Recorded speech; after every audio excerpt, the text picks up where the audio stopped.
Relation and function हम लोग start कर रहे हैं, यानी कि संबंध एवं फलन की ओर काम करेंगे। क्लास 12th क्रैश कोर्स, ठीक है। इसमें हम लोग अभी चल रहे हैं रिलेशन एंड फंक्शन। ये हम लोग का चैप्टर नंबर 1 होगा। एक खास बात होगा, इस रिलेशन या फंक्शन किसी को भी पढ़ने से पहले कुछ इसके बेसिक कंसेप्ट को देखेंगे। फर्स्ट बेसिक कंसेप्ट हम लोग का जो आने वाला है वो आपका आने वाला है सेट्स।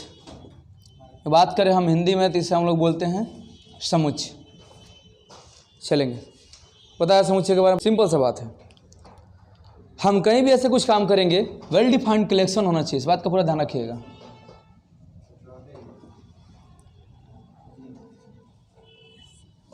मतलब क्या वेल डिफाइंड कलेक्शन? कलेक्शन कुछ भी हो सकता है, बट हम ऐसे कुछ कलेक्शन के बारे में बात करेंगे जो वेल डिफाइंड हो। इसका मतलब क्या है? सबके लिए कॉमन हो, अपने आप में एक कॉमन प्रॉपर्टी रखने वाला हो। जैसे एक और खास बात, सेट को हमेशा आप अल्फाबेटिकल में कैपिटल लेटर से रिप्रेजेंट करेंगे। इस बात का भी ध्यान रखेंगे।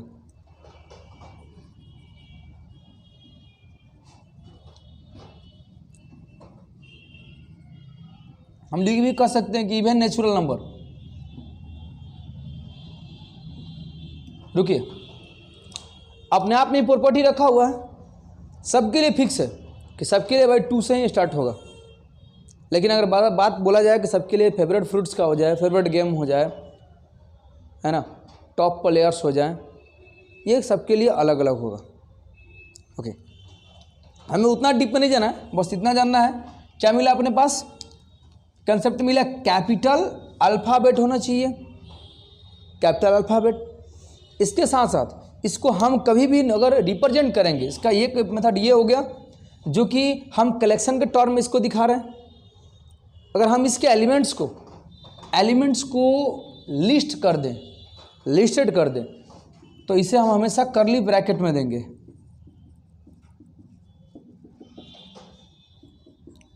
तो इसे हम लोग क्या बताएंगे? Roster form. याद रखिएगा, आपको जब हम बात करेंगे रिलेशन में, रोस्टर फॉर्म भी क्वेश्चन में आएगा, रिलेशन में सेट बिल्डर भी आएगा। अगला आता है सेट बिल्डर, यानी इसको ही हम एक भाषा दे दें, लैंग्वेज में सेट करें वेरिएबल के टर्म में। तो एक वेरिएबल से इसके एलिमेंट को वेरिएबल से रिप्रेजेंट करेंगे, और उसी वेरिएबल के टर्म में इसका जो कॉमन प्रॉपर्टी उसको हम वापस लिख देंगे।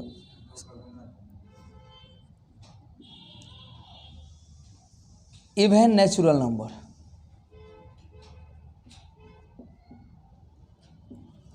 तो ये इसी को हम क्या बताएंगे? Set builder form. ये लैंग्वेज में रहता है, समुच्चय निर्माण रूप अगर हिंदी में बात करें तो। हाँ, रोस्टर का हिंदी रोस्टरे होता है, इसको हम लोग बात करें तो समुच्चय निर्माण रूप बात करेंगे हम लोग। तो कहीं ना कहीं हम लोग सेट के बारे में अच्छे समझ गए कि सेट में क्या है। नहीं, एक और खास साइन का बात होगा, याद कीजिएगा आप लोग। सपोज अगर 4 हमारा, हम क्या बात कर सकते हैं, 4 सेट n का एक एलिमेंट है, इसे हम कैसे रिप्रेजेंट करेंगे? पता है, एक साइन होता है जिसका नाम होता है, ऐसे तो हम लोग इसे बोलेंगे बिलोंग्स टू, अदरवाइज इसको बुलाता है अपसाइलॉन। याद रहे, यहाँ से स्टार्ट होगा 12th की कहानी अब चालू होने वाली है। सेट तो कुछ नहीं था, हम लोग रोस्टर को देख लिए, कहीं लिस्ट कर दीजिएगा तो रोस्टर होगा, लैंग्वेज दीजिएगा तो सेट बिल्डर होगा। कैपिटल अल्फ़ाबेट हमेशा कर्ली ब्रैकेट, और बाकी डिफरेंस से कोई मतलब नहीं है। यहाँ से स्टार्ट हो रहा है, अब 12th को रिमूव कर रहे हैं हम लोग। साइन को ध्यान रखिएगा हमेशा, ये क्या रिप्रेजेंट करेगा हमेशा कि इसका जो लेफ्ट में है एलिमेंट होगा, राइट में हमेशा सेट रहेगा। लेफ्ट वाला जो पार्ट होगा इस साइन के, वो हमेशा एलिमेंट को दिखाएगा, और राइट वाला हमेशा। और आपको क्लास 12th का जो चैप्टर आप लोग जब 1.1 मूव करेंगे ना, या टाइप ऑफ रिलेशन पढ़ेंगे ना, उसमें हर बार लिख दिया जाएगा for all element belongs to the given set A, sign के साथ लिख दिया जाएगा। तो वहाँ पे इस साइन के लिए सवाल होता है कि सर ये कौन सा साइन है? इससे बेहतर है कि आज ही हम लोग इसको सीख लें, स्टार्टिंग में ही, कोई प्रॉब्लम ही नहीं होगा, ठीक है। या सबसेट के बारे में कोई जानते हैं आप लोग? आप इसके लिए 2 सेट अज्यूम कर लीजिए।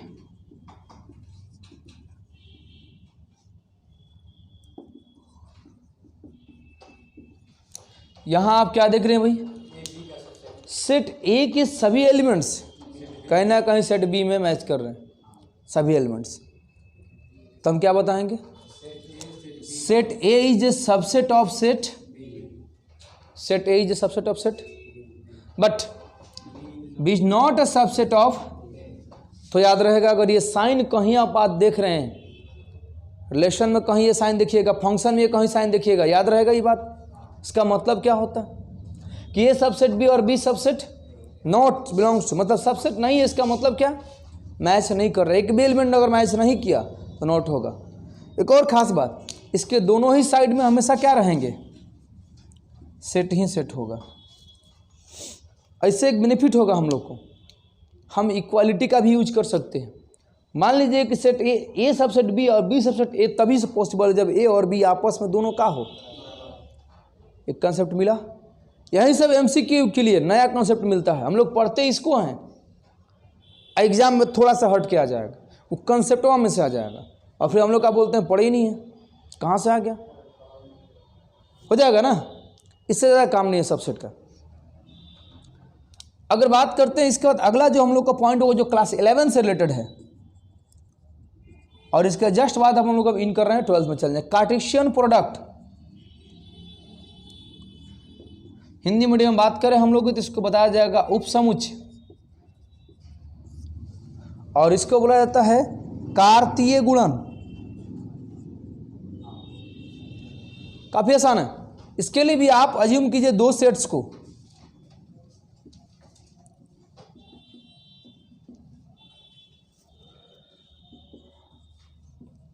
अगर आपसे बोला जाए इनका कार्टेशियन प्रोडक्ट दिखाया तो बहुत सिंपल है, दोनों में क्रॉस का साइन दे दीजिए, ओके। और इससे जब भी आप कार्टेशियन प्रोडक्ट कराइएगा, यहां से आपको ऑर्डर पेयर बनेगा। ऑर्डर पेयर क्या होता है, ऑर्डर पेयर का मतलब होता है कि आपको 2 पेयर मतलब का 2 का, ट्रिपलेट मतलब 3 का। तो ऑर्डर पेयर जब भी बनाएगा तो ऑर्डर पेयर मतलब का ऑर्डर करके, इसका मतलब होता है उसको तोड़िएगा उसके शब्दों को तो मालूम चलेगा कि ऑर्डर पेयर का मतलब फर्स्ट एलिमेंट किसी पार्टिकुलर सेट से होना चाहिए, सेकंड एलिमेंट किसी पार्टिकुलर सेट से होना चाहिए। जैसे अगर हम इस मार्कर की बात करें तो ये मार्कर कंपनी में 2 पार्ट में बना है, ये पार्ट अलग बना है, कैप अलग बना है। कैप अलग पैकेट में रखा हुआ है, इसको अलग रखा गया है। और हम क्या करते हैं, जब मार्कर बनाना होता है इसके पार्ट्स को अलग अलग पैकेट से बाहर निकाल के एक साथ असेंबल करके एक मार्कर बनता है। सूज में वही होता है, लेफ्ट का अलग बनता है, राइट का अलग बनता है। ये थोड़ी ना आएगा लेफ्ट लेफ्ट बना दीजिएगा, जूता थोड़ा पहन पाइएगा। तो एक लेफ्ट में से निकलेगा तो राइट में से निकलता है। ये क्या बना, ऑर्डर पेयर। इसका मतलब ऑर्डर पेयर के एलिमेंट्स जो हैं हमेशा पार्टिकुलर सेट से आएंगे, पार्टिकुलर ग्रुप से, पार्टिकुलर कलेक्शन से आएंगे। वैसे ही यहाँ जब हम इसका कार्टेशियन प्रोडक्ट करवाएं, क्रॉस करा रहे हैं, तो ये काफ़ी आसान टॉपिक है, इसमें कहीं कोई टफ नहीं है। लेकिन यहीं से स्टार्ट होती है हम लोग की कहानी रिलेशन की, यहीं से रिलेशन बनना चालू होगा, इसके बिना रिलेशन नहीं बन सकता। तो प्रोडक्ट कराएंगे जब भी हम, तो 1 बाय 1 आपको पता है कि ये पहले से सेट है, कलेक्शन है, और कलेक्शन कभी भी प्रोडक्ट होके 1 नंबर नहीं बन सकता। यानी कि नाम का प्रोडक्ट बनेगा क्या, पेयर। नाम का प्रोडक्ट बनेगा पेयर। तो 1 के साथ हम 5 का, फिर 1 के साथ पार्टिकुलरली हम पेयर जो हैं अलग अलग बना देंगे। यही है कार्टेशियन प्रोडक्ट। लिख दिया जाए, क्या क्या लिखा होगा, 1 5 1 6 2 5 2 6 3 5 एंड लास्ट 3 6। यह है आपका कार्टेशियन प्रोडक्ट। तो कार्टेशियन प्रोडक्ट से ही हम लोग का रिलेशन ड्राइव होता है। अगले पॉइंट की अगर हम बात करते हैं तो हमारे पास आता है रिलेशन। तो आगे हम लोग एंट्री कर लिए 12th की ओर, और यह आ गया अपना संबंध। ज़्यादा दिमाग नहीं लगाना है, काफ़ी आसान है संबंध, रिलेशन काफ़ी आसान। ये कहीं ना कहीं कार्टेशियन प्रोडक्ट से आता है। जैसे अभी मान लीजिए अज्यूम किया आपने 4 5 6, और एक सेट आपने अज्यूम कर लिया 7 8, ज़्यादा कुछ नहीं, बस 2 ही। एक काम कीजिए, आप क्रॉस कराइए इन दोनों का, देखिए आपके सामने रिलेशन दौड़ के आ जाएगा 4 7 4 8 5 7 5 8 6 7 6 8। कुछ नहीं होता है, रिलेशन काफ़ी आसान है। Cartesian product two non important set के बीच के कार्टेशियन प्रोडक्ट से आप जो भी यहाँ ऑर्डर पेयर बना हुआ है उनके बीच में एक पार्टिकुलर रिलेशन डिफाइन होता है। इसमें क्या होता है, ऑर्डर पेयर के बीच में एक पार्टिकुलर रिलेशन जो रहता है उसी के अकॉर्डिंग हम अगर कुछ ऑर्डर पेयर का अलग कलेक्शन कर लें, कुछ अलग पे हम कलेक्शन कर दें तो उसे हम लोग क्या बोलते हैं, रिलेशन। जैसे यहाँ आप देख रहे हैं कि +3 का रिलेशन है, +4 का है, +2 का है, +3 का है, +1 का है, अब +2 का है। ये अपने आप में सब रिलेशन है, अपने आप में सब रिलेशन है, लेकिन आपको एक ही प्रॉपर्टी का एक जगह कलेक्शन करना होगा। सपोज अगर आपने +2 वाला एक जगह दे दिया तो कितने एलिमेंट मिल गए, 4 8 6 8 5 7 है। तो आपने क्या देखा, यही आपका एक रिलेशन R1 हो गया। R2 भी अपने आप में है, 4 7 एक अलग हो गया, 4 7 एंड 5 8। समझा, ये सभी रिलेशंस हैं। अब इस रिलेशन का ये कौन सा फॉर्मेट है, रोस्टर लिस्टेड है। याद कीजिए, मैं अभी रोस्टर के बारे में पढ़ाया, इसीलिए मैं पढ़ाया था रोस्टर कि रोस्टर होता क्या। मैं बोलूँ रोस्टर फॉर्म में है तो हम मत सोचिए कि रोस्टर क्या हो। रोस्टर मतलब क्या, लिस्टेड होना चाहिए। ओके, अब इसका शेड्यूलर कैसे रेडी करेंगे, तो हमें जब सेट में थे तो सिंगल एलिमेंट हुआ करता था, तो एक वेरिएबल यूज करते थे। यहाँ डबल एलिमेंट है तो 2 वेरिएबल यूज करेंगे। ब्रैकेट है तो ब्रैकेट भी देंगे, इसका मतलब लिखेंगे वहीं A, B कर सकते हैं क्या, A5 को B7। क्या रिलेशन है, B = A+4 सॉरी बन रहा है, 2 का रिलेशन चल रहा है क्या, ओके। A+2 है, जो B का वैल्यू है A में 2 ऐड करने से, इसका अगर आप बात करेंगे तो इसमें क्या मिल रहा है, 3 को ऐड करने से मिल रहा है, हो तो गया रिलेशन।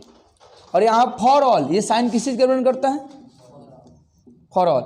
ए वैल्यू किससे बिलोंग्स करेगा, ए कहाँ से हम ले रहे हैं, सेट ए से, और बी हम कहाँ से ले रहे हैं, सेट बी से। जिसको बोल सकते हैं A set A and B set, A set A and B from set. तो समझ गए आप, यही है आपका रिलेशन। सिंपल सा बात है रिलेशन। कुछ चीज़ें और भी सीखनी है। जब भी हम रिलेशन की बात करते हैं, इसमें जो हमारा फर्स्ट एलिमेंट होता है, किसी भी एलिमेंट, हम पेयर का बात करें 4 7 में, तो हमारा जो सेकंड होता है ना, वो फर्स्ट के लिए क्या बोला जाता है, इमेज, और फर्स्ट वाले को सेकंड के लिए प्री इमेज कहा जाता है। ओके, ठीक है। हिंदी में बात करें तो पता है आप लोग को, इसको हम लोग बात करेंगे प्रतिबिंब के बारे में। यह आ जाएगा पूर्व प्रतिबिंब,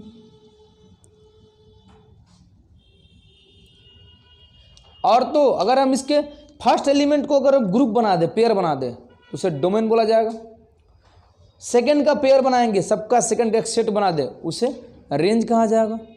और टोटल सेट बी को कोडोमेन कहा जाता है। टोटल सेट बी को कोडोमेन, यानी कि अगर इस क्वेश्चन के लिए हम अगर डोमेन और रेंज का फाइंड करना चालू करें, सेकंड रिलेशन R2 के लिए अगर आपसे डोमेन और रेंज कहा जाए तो काफ़ी आसान है। प्रांत और परिसर निकालने के लिए फर्स्ट को पेयर बनाइए, 4 और 5। रेंज का अगर हम बात करें आपसे, यानी कि परिसर हिंदी में बात करें, सेकंड का पेयर बनाइए 7 और कोड डोमेन का अगर हम बात करें, सह प्रांत के बारे में बात करें, तो यह आपका टोटल सेट बी आने वाला है। सेट बी, सेकंड सेट को यही अपना रिलेशन है कि सबनी का पहिल का छांट दीजिएगा ना ये तो डोमेन कह दीजिएगा, सेकंड छांटिएगा तो क्या बोलिएगा, आ सेकंड सेट जिस पे ये क्रॉस हुआ है उसे हम लोग क्या बोल देंगे, कोडोमेन। अब इसे डिनोट कैसे किया जाता है, डिनोट के लिए भी एक ऑप्शन है, a relation from A to B को आप डिनोट करेंगे ARB। क्या रिप्रेजेंट कर दिया, A to B relation show किया। टॉपिक आएगा हम लोग का टाइप्स ऑफ रिलेशन। एक बात बता दूं, अब जितना टाइप पढ़ाया जाएगा आप लोग को इस बात का पूरा ध्यान रखें, ओनली वन सेट पर। इसका मतलब है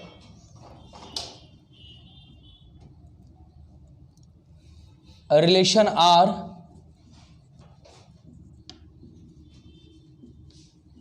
defined on set A. Set A का अगर आप बात किया जाएगा इसका मतलब है कि आप समझ लीजिए कि R subset of A cross है, खुद से, दूसरे से नहीं, मतलब उसी सेट का उसी से क्रॉस करा के और उसी पर काम किया जा रहा है। यहीं से कट गया 11th और 12th का रास्ता कट गया। 11th में 2 सेट पे पढ़ना है और 12th में सारा क्वेश्चन किस पे करना है, सिंगल सेट पे। समझा दिया हम सिंगल सेट क्या चल रहा है, साइन आप लोग जानते हैं, क्रॉस को जानते हैं अच्छे से, आगे हम लोग काम कर लेंगे। देखिए टाइप्स ऑफ रिलेशन में सबसे पहले आता है हम लोग का एम्पैथी रिलेशन, जिसका कि एग्जाम से कोई रिलेशन नहीं है। ओके, हिंदी में बात करें हम इसको तो ये अपना आता है रिक्त संबंध, एग्जाम से इसका कोई रिलेशन नहीं। एक छोटा सा बात है, रिक्त का मतलब क्या होता है, खाली का मतलब क्या होता है, कुछ नहीं मिलने वाला। आप एक ऐसा कुछ सेंटेंस लिखने वाले हैं, कुछ ऐसा देने वाले हैं ताकि अगर उसका रोस्टर बनाया जाए तो कुछ मिलेगा ही नहीं। जैसे एग्जांपल देखिए, सपोज अगर आपके पास सेट ए है जिसमें 1 2 3 है और आपसे एक रिलेशन आर के बारे में बोल दिया जाए तो इसमें लिखा जाए ए कॉमा बी, सब आ गया। देखिए यही मैं लिखता था आपको बाउंस कर जाता कि सर ये क्या लिख रहे हैं, समझा रहा है, मैं क्यों क्लास दिया पीछे का, जरूरी था, यही बाउंस कर जाता। A comma B such that a plus B is equal to 20 for all A B belongs to set ए।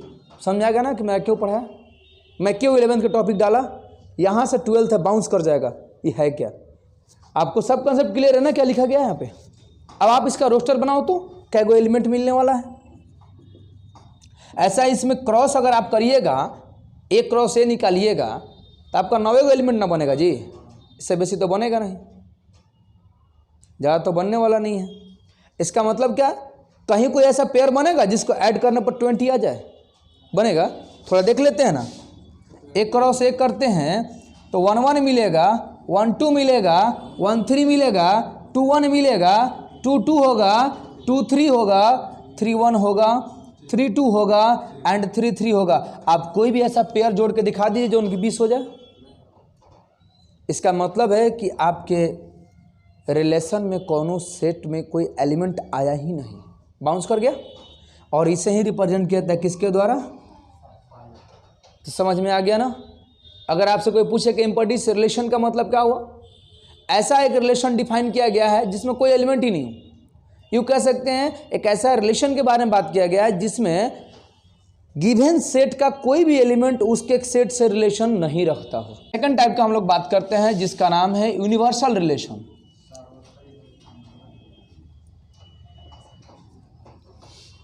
इसका तो एग्जाम्पल कोई नीड नहीं पड़ेगा क्योंकि आप लोग एक एग्जाम्पल समझ चुके हैं।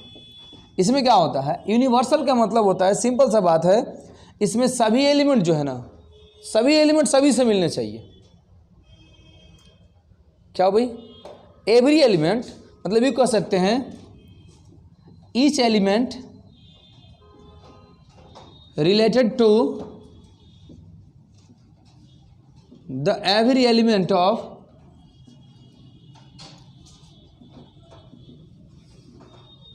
Given set.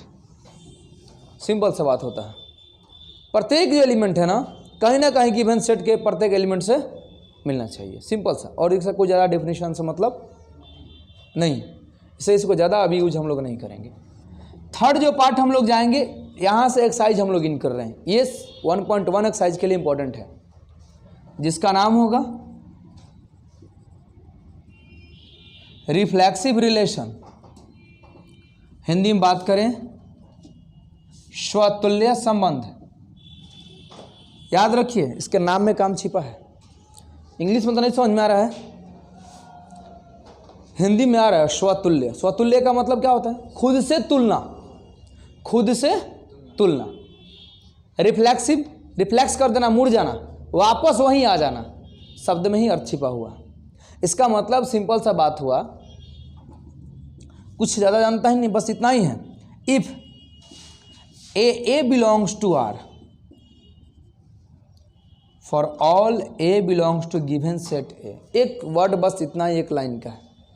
आपके पास रिलेशन गिवन होगा, रिलेशन का आपके पास ऑलरेडी एक फॉर्मेट होगा, किसका? सेट बिल्डर फॉर्मेट होगा। आपके पास एक सेट गिवन होगा, क्या करना है? उस सेट से रिलेशन के सेट बिल्डर फॉर्म को आप रोस्टर बनाइए और तब देखिए कि क्या उसमें कॉमन एलिमेंट मिल रहे हैं। जैसे एग्जाम्पल छोटा सा अगर हम बात करें, कोई सेट ए है जहाँ पे 1 2 3 है और एक रिलेशन आर है जिसमें लिखा है 1 1 1 2, है ना, 2 2 2 3 एंड 3 3। तो आप इसमें क्या देख रहे हैं भाई? आपको ये देखना होगा कि क्या इसमें कॉमन सेम एलिमेंट मिल रहा है ना यहाँ पे।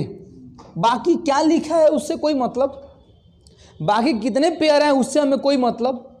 हमें मतलब है तो इन दोनों का एलिमेंट जो ही सेम हो जाएगा, तो यहाँ हम क्या दिखाएंगे? लिख देंगे कि since 1 1 belongs to R, there implies लिख सकते हैं कि A belongs to R, hence R is reflexive. इतना आसान है क्वेश्चन करना।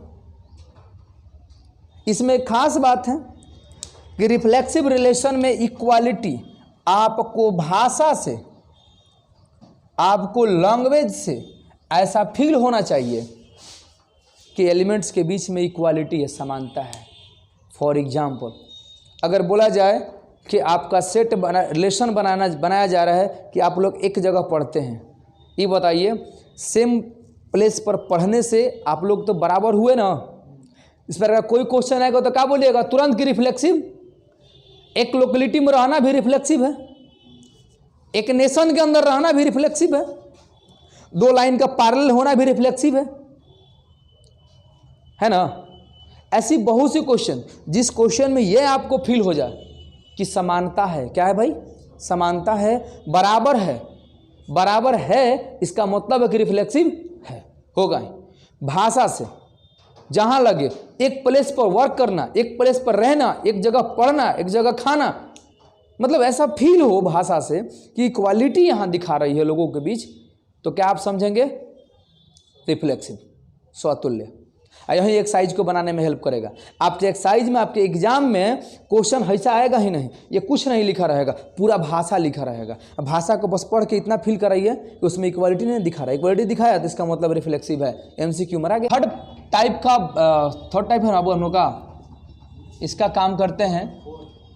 ये फोर्थ है, सिमेट्रिक रिलेशन में, यानी कि हम लोग इसका नाम देंगे सममित संबंध। आप लोग देख रहे हैं इसमें भी काफ़ी आसान है। इसका एक ही कंसेप्ट है, A B belongs to R, there implies B A होना चाहिए। ये समझ लीजिए, इक्वल है तो सिमेट्रिक भी है। लेकिन जहाँ उल्टा पुल्टा पॉसिबल हो, जहाँ उल्टा होना पॉसिबल हो, अब मान लीजिए ऐसा एक रिलेशन बनाया जिसमें फादर और सन का रिलेशन हो, तो कहियो सिमेट्रिक हो ही, कभी बाप का बेटा, बेटा का बाप बन सकता है? नहीं है।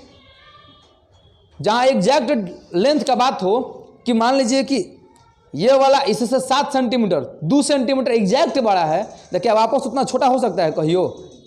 यानी क्वेश्चन की भावना समझिएगा। जहाँ ऐसा संभव हो कि उलट के लिखा जा सकता हो, तो कहिएगा कि सिमेट्रिक है, ना तो सिमेट्रिक नहीं है। हो गया, इतना ही तो है, इसमें कुछ ज़्यादा तो है नहीं।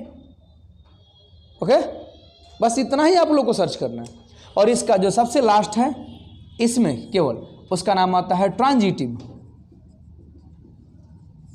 ट्रांजिटिव रिलेशन में इतना ही कहा जाता है, इसमें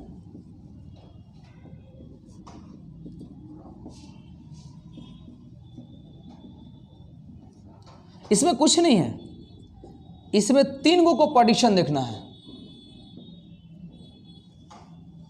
3 का पार्टीशन क्या, A B belongs to R, एक third party B C belongs to R, there implies A C belongs to R होना चाहिए।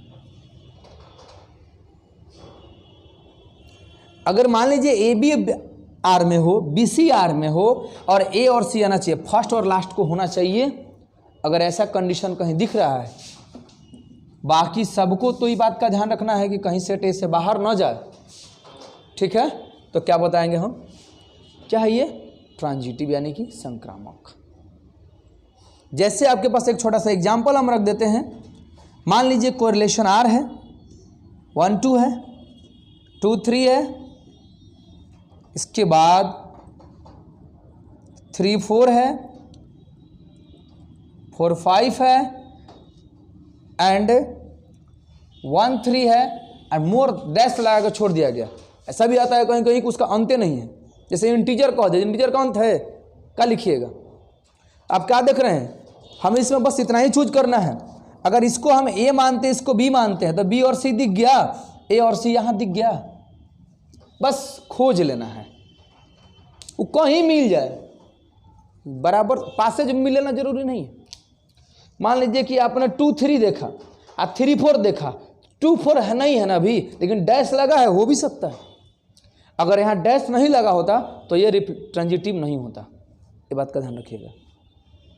ट्रांजिटिव नहीं होता क्योंकि फॉर ऑल का साइन लगा है, सबके लिए होना चाहिए ऐसा, ठीक है। यही कंसेप्ट चेक कर देना है और चेक करके आंसर बता देना है फटाफट। तो यहाँ आप देख लिए कि है, तो हम क्या कह सकते हैं भाई, ये कौन सा रिलेशन है, ट्रांजिटिव। अभी आपने 3 को पढ़ा, इसके पहले आपने पढ़ा रिफ्लेक्सिव, फिर पढ़ा आपने सिमेट्रिक और तब पढ़ा आपने, अगर ये तीनों एक साथ हो ना तो उसका हम लोग नाम देते हैं इक्विवेलेंस रिलेशन।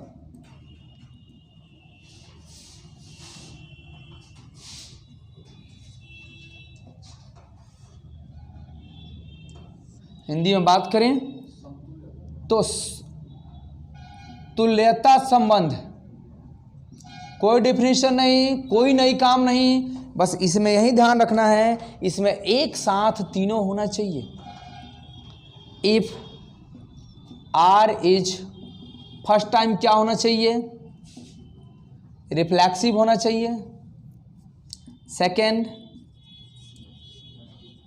सिमेट्रिक होना चाहिए और थर्ड जो है ट्रांजिटिव होना चाहिए। बस अगर कोई एक ऐसा रिलेशन है जिसमें तीनों एक साथ आए तो उसे आप क्या बताएंगे, इक्विवेलेंस रिलेशन, तुल्यता संबंध।